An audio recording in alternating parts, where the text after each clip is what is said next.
Yeah, but these guys did everything, CPS I'm talking about, in order to attempt to provoke us. While I was standing there recording and taking the interview with Kendra Coots, she asked about the food stamps, and Alvin verified he got his. Well, 10 minutes after she left, he called his card again, and his food stamps, poof, disappeared. That's the kind of stuff you do to provoke people. She said, all we're here for is to make sure you have food. That's it. That's all we're here for, is to make sure you have food. These guys had absolutely no training. If they did, I couldn't tell. They had no training on how to treat a true victim or what victims' rights really are. What I want to know is, how come we've got these people who are working, who are getting paid with our tax dollars, who don't know anything about victims' rights, but you've got them working with victims? Does that even make any sense to anybody? These are the types of things that make people mad about the system. Right there. They had no consideration for the fact that I had PTSD. Sure, they looked it up, but I don't know what cases they got mixed up with mine, because I was never paranoid. If I was paranoid, I wouldn't have made the videos. If I was paranoid, I wouldn't keep calling them out. If I was paranoid, I never would have filed the appeal or any of the other stuff that I've done, or brought an ounce of weed into the courthouse.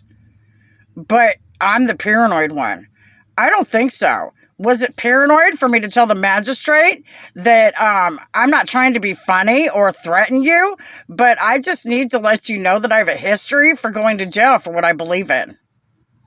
Not in violence or anything like that, but I told her to her face, I have a history of going to jail for what I believe in, and I know she couldn't extradite me. This was in the child support hearing that I had with her.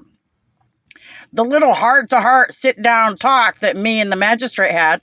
And it's the same hearing where I told her that I knew that James was my husband. She didn't say, no, that's not your husband. She didn't say that. No, she didn't.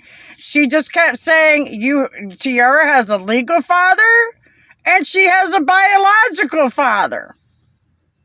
Which to me means, yes, I'm correct, because I knew I had been married, and Fabi and all these other people confirmed what I knew to be the fact that James O'Keefe III is my husband. So these guys are sitting up here lying, and I told the magistrate, it was an accomplishment for me to come into that courthouse and to sit where I sat, when I went through that stuff all them years ago. It really impacted me. I told the magistrate that it bothered me to have to go in there. She acted like it was a joke. Now, this is somebody who's supposed to be trained and schooled on how to treat victims. But she acted like it was a joke for me to overcome something in order to meet my goal.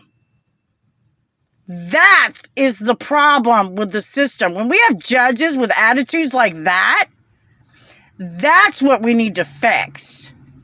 With God's love. God bless America. Have a blessed day. And pray for America.